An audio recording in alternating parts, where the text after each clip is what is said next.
नमस्कार दोस्तों, मैं सुष्मिता सिंह। मेरे चैनल में आपका स्वागत है।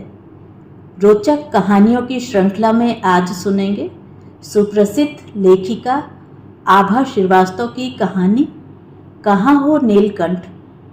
तो आइए सुनते हैं कहानी। सावन मास का एक दिन आसमान से लगातार हल्की बारिश हो रही है। तब तो ग्रीष्म ऋतु के बाद आषाढ़ और उसके बाद सावन का आना, ठंडी बरखा की रिमझिम बूंदों का बरसना, सूंधी मिट्टी की महक और ये हल्की फुहारें, हवा में नमी के साथ साथ प्यार की मिठास भी घुल गई है मानो। फिर मुझ जैसी नवब्याहिता के लिए तो ये बारिश कुछ अलग सी ही है। आज का दिन मेरे लिए कितना अर्थवान है ये तो बस मुझे ही पता है। अल सुबह दफ्तर के लिए निकले शिवांश शाम 7 बजे से पहले घर नहीं आ पाते। हो सकता है आज शाम कुछ जल्दी ही आ जाएं। घर में बस हम दो ही प्राणी, छोटा सा हमारा घर जिसे मैंने बड़े जतन से रख रखा है। आज अपने घर को बहुत अच्छे से सजाया है मैंने। शिवांश का जन्मदिन है आज, और फिर हमारी शादी को भी तो 1 साल पूरा हो रहा है आज ही। ताज़े फूलों का गुलदस्ता टेबल पर रख दिया है। गेंदे और गुलाब की मालाएं दरवाजे पर टांग दी हैं। फूलों की महक से घर का कोना कोना खिलखिला रहा है। खाने में भी तुम्हारी पसंद की सारी चीज़ें बना ली हैं। गांव से माँ बाबूजी भी आ गए हैं। मैंने अपना संपूर्ण श्रृंगार किया है। ठीक उसी तरह तैयार हुई हूँ जिस तरह ब्याह के दिन सजी थी। मेहंदी तो पिछली रात ही लगवा कर आई थी। रची भी खूब चटक सुर्ख है। एक हथेली पर तुम्हारा और दूसरी हथेली पर अपना नाम लिखवाया है मैंने। माँ मुझे देखकर खुश होती हैं। मेरे मन में यादें हिलोरें लेती हैं। मेरा ब्याह तय हुआ था। सगाई और ब्याह के बीच का समय, डायरी में रखा हुआ सूखा गुलाब जिसकी पंखुड़ियाँ अलग अलग हैं और हर पंखुड़ी पर लव यू लिखा है। अरे हाँ, एक पंखुड़ी पर तुम्हारा फ़ोन नंबर भी तो। अल्हड़ उम्र, मासूमियत, बचपना, पढ़ी तो रही थी उन दिनों बीए के पहले साल में। सहेलियाँ कितना छेड़ती थी मुझे और मैं लाज से भर जाती थी।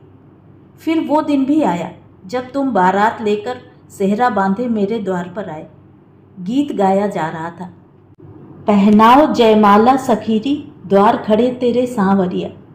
दुल्हन वेश में 16 श्रृंगार किए, शर्माई सकुचाई मैंने अपने सांवरिया को जयमाला पहना दी।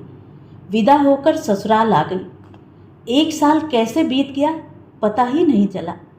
आज के दिन तुम्हें देने के लिए सोने की अंगूठी खरीदी है मैंने।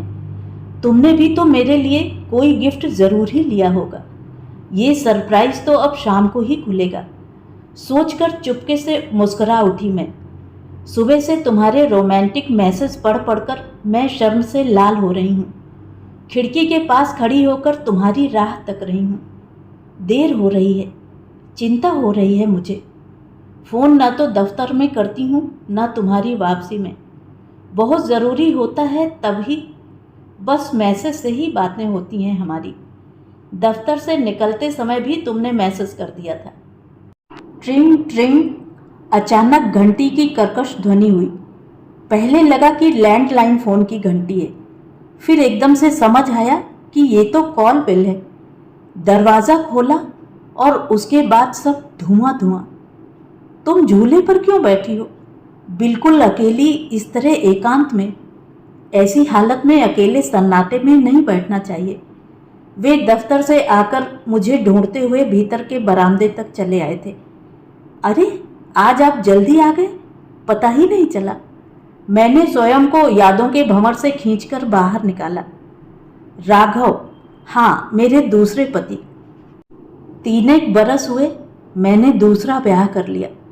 बहुत कुछ भूलना चाहती हूँ लेकिन नहीं भूल पाती।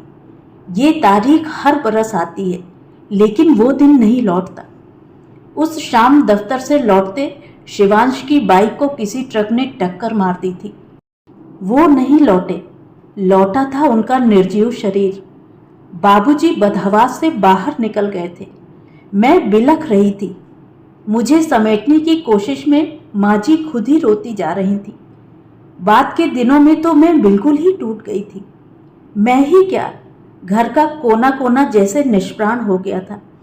उस दुबली सी 2 चोटियों वाली लड़की को माँ जी ने अपने अंक में समेट लिया था।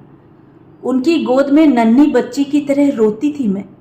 दुख तो उनका भी पहाड़ सरीखा था, लेकिन मेरे सामने थी पहाड़ सी जिंदगी। जीवन जैसे ठहर गया था, कोई गति नहीं, कोई हलचल नहीं, मशीनी दिनचर्या। हंसमुख चेहरे की हंसी गुम हो गई, चपल चंचल नैनों की चमक बुझ गई थी। उन दिनों मेरे भीतर से उठी उदासी की यह बाढ़ सभी के लिए एक प्रश्न चिन्ह बन चुकी थी।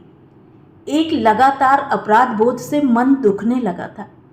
भीड़ से, लोगों से, रिश्तेदारी से मैं घबराने लगी थी। एकांत में गुमसुम बैठी कुछ कुछ सोचती रहती, एकाग्नि, दुखी सी। माँ बाबूजी एकदम से चिंतित हो उठे थे। मेरी आंखों में उलझने ही उलझने। कैसे सुलझाएं, कितनी सुलझाएं? मेरे लिए रिश्ते ढूंढे जाने लगे। साल बीतते बीतते मेरा ब्याह राघव के साथ हो गया। फिर से एक बार सिंदूर और मंगलसूत्र के साथ सातों वचन दोहराए गए। हल्दी और मेहंदी लगी। रीति रस्मों के साथ विदा होकर राघव के घर। राघव बहुत अच्छे हैं, लेकिन मेरे हाथों की मेहंदी का रंग अब उतना चटक नहीं होता। ये जो मन है ना, बस एक ही बार जुड़ा था तुमसे। दोबारा बड़ी कोशिश करी, लेकिन वो जुड़ाव, वो उमंग, वो प्यार राघव से नहीं हो पाता। हाँ, दुनियादारी हम अच्छे से निभा रहे हैं। दुनियादारी है, दायित्व हैं, संबंध हैं, गृहस्थी है, लेकिन दिल के बंद दरवाजों पर तुम्हारी यादें जब तक दस्तक देती रहती हैं। तुम अब भी ख्वाबों में आते हो। मैं जानती हूँ, जो आज है बस उसी सच के साथ मुझे जीना है, लेकिन बीते हुए कल को क्यों नहीं भुला पाती हूँ मैं। आंखों से अक्सर बहने लगता है एक झरना, जिसे सबकी नज़रों से बचाकर मैं हथेलियों में समेट लेती हूँ। आज इतने बरस बाद वही दिन, वही भीगा सा मौसम, वैसी ही शाम और हवा में मिट्टी की सोंधी गंध। लेकिन क्या साथ में कोई और भी गंध है? सोच रही हूँ। बरामदे के झूले पर बैठी हुई मैं अपनी आने वाली संतान के लिए स्वेटर बुन रही हूँ। हल्के हल्के झूलते हुए झूले को पांव से रोक दिया है। सामने रखी गोल टेबल पर ऊन और सलाइयाँ रख दी हैं। दोनों हाथों से झूले की डोर थामकर आंगन के उस पार देखती हूँ। पिछले कई दिनों से उधर नीम की टहनी पर एक नीलकंठ लगातार दिखाई देता था। इसी समय कुछ देर बैठकर उड़ जाता था, लेकिन आज वो नहीं दिखा है। मेरी नजरें व्याकुल सी उसे हर टहनी पर ढूंढ रही हैं। आंखों से आंसू की एक गर्म बूंद हथेली पर टपकी है, पर आज के दिन क्यों? अब शकुन होता है ना। तो ये थी कहानी। कहानी आपको कैसी लगी कमेंट करके ज़रूर बताएं। और अगर मेरे द्वारा सुनाई हुई कहानियाँ आपको अच्छी लगती हैं और आप मेरे चैनल पर पहली बार आए हैं, तो चैनल को सब्सक्राइब ज़रूर करें, लाइक करें और अपने दोस्तों और परिचितों में शेयर भी करें। बेल आइकन दबाना बिल्कुल भी ना भूलें। धन्यवाद।